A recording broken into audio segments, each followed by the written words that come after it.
affect our routine daily lives?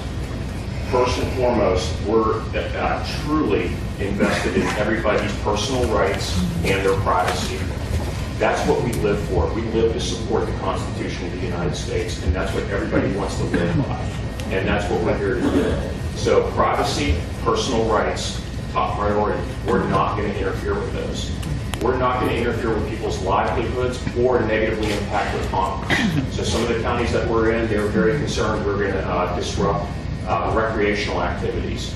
It's not going to happen. So any type of farming that takes place here, any type of other commerce where there's to be an impact by having 2 Humvees come through, we'll take that all into consideration and work it out with the governing body. Next question. Judge, in light of the people's, my name is Jim Dillon. Thank you, Jim. In light of the people's overwhelming opposition to this martial law program, would the Commissioner's Court consider reversing their invitation to these guys? And would the court be offended if I told the Colonel that I didn't believe a single word that he just said?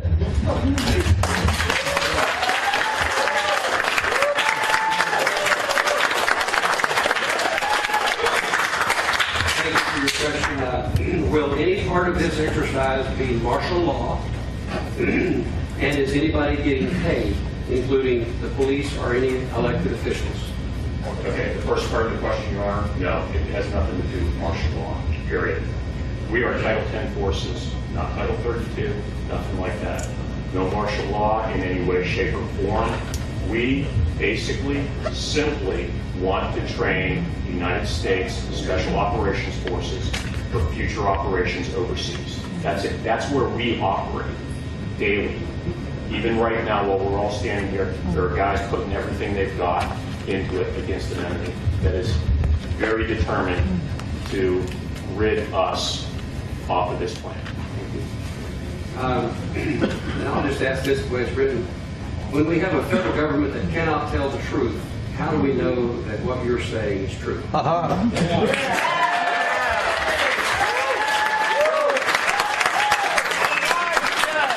Shut it down. Just ask everybody not to mix apples and pumpkins. Okay, let's do it that way. This institution right here has been around for over 240 years.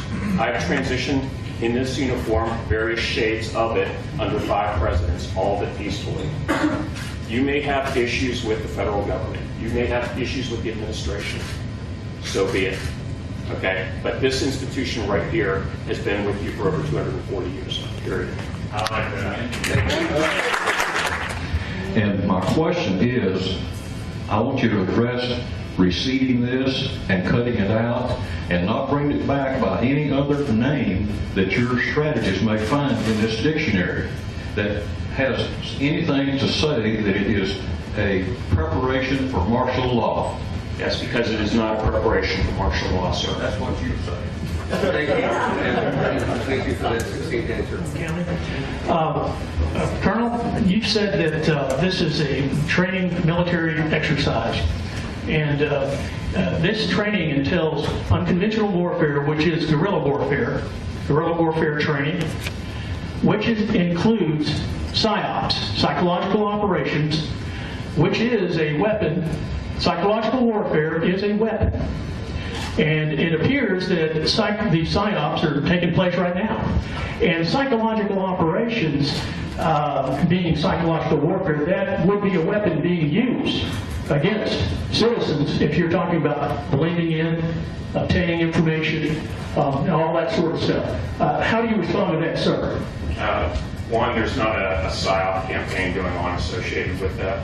This is an information brief, and that has nothing to do with private citizens in Johnson County.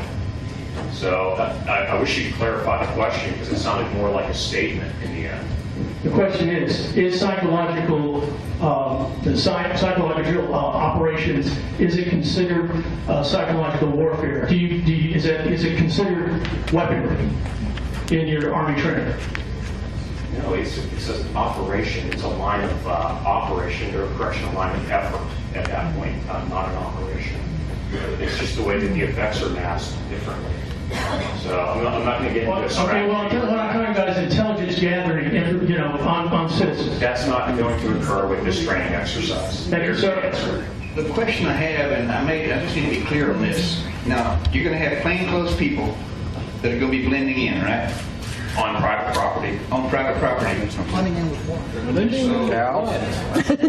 What do you got a bunch of people out there that are acting like they don't know and they're blending in or something, or? It's part of the AAR process. So you're in the military. Yeah. You know, they go back and they come in and say, hey, look, you did X, Y, and Z okay, but you didn't blend in well. Why didn't you blend in well?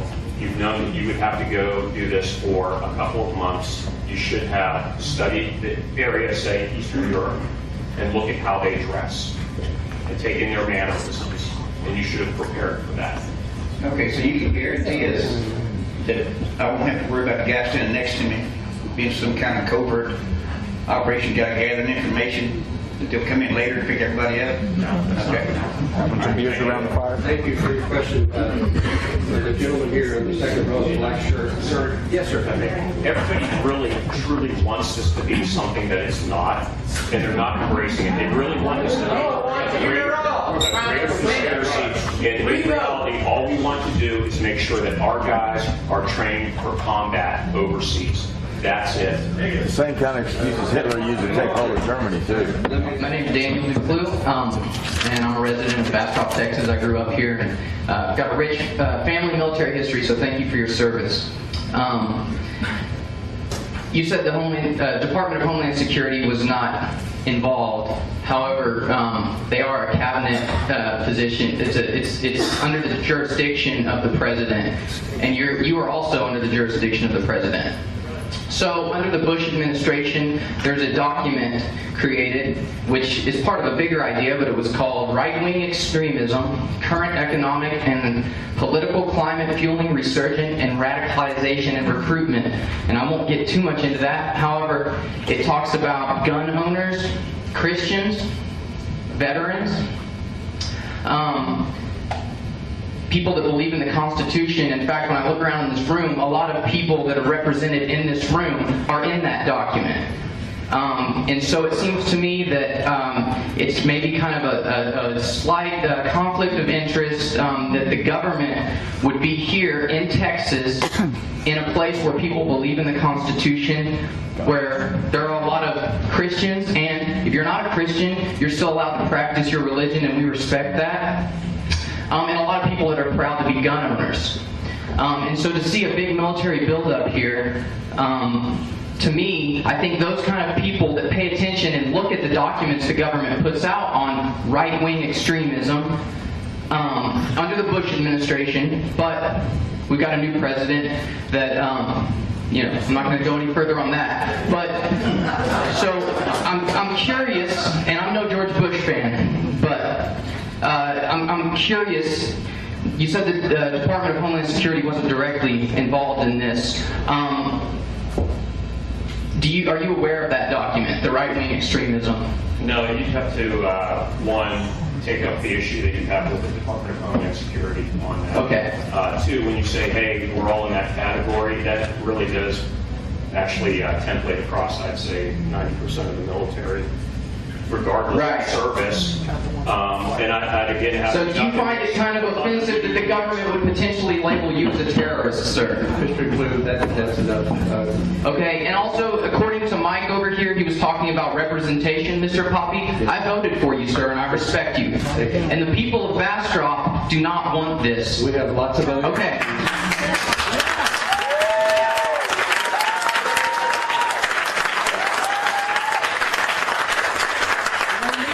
But I do have another question. You brought up the fact that you believe in supporting the Constitution.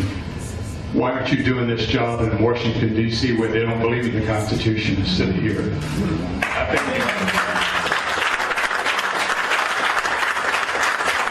Your question here. Yes, sir. My question is, why is it not reasonable?